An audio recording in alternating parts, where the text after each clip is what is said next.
என் அன்பு உறவுகளுக்கு வணக்கம். நாங்க வந்து சமயவர மண்ணை மிதிச்சாச்சு உறவுகளே. இப்ப என்ன கொஞ்ச நேரத்துல அக்னி செடி எடுக்கிறவங்க, அழகு குத்துறவங்க எல்லாம் ரெடி ஆயிட்டு இருக்காங்க. அம்மனுக்கு முக்கியமா எங்க ஆத்தாளுக்கு அலங்காரம் நடந்துட்டு இருக்கு. தெப்ப குளத்துக்கு போகணும். வந்தனே உங்ககிட்ட பேசிட்டு கிளம்பலான்ட்டு ஃபர்ஸ்ட் உங்ககிட்ட பேசிட்டு இருக்கோம். எங்க சேலையெல்லாம் எப்படி இருக்குன்னு சொல்லுங்க உறவுகளே. நல்லா இருக்கா? பிடிச்சிருக்கா உறவுகளே? பின்னாடி காட்டுங்க. சித்தி வந்துருச்சு. அக்கா வைங்களா முன்னாடி பாருங்க. எங்க அண்ணி வந்துட்டாங்க பாருங்க. பேச அக்கா வந்துருச்சு.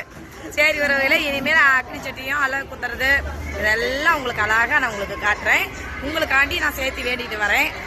எப்பயுமே நான் எந்த கோயிலுக்கு போனாலும் உங்களுக்காக நான் வேண்டுவேன். இப்பயும் நான் வேண்டிட்டு வரேன். பாய் உறவுகளே, குட் மார்னிங். என்ன பண்ணுங்க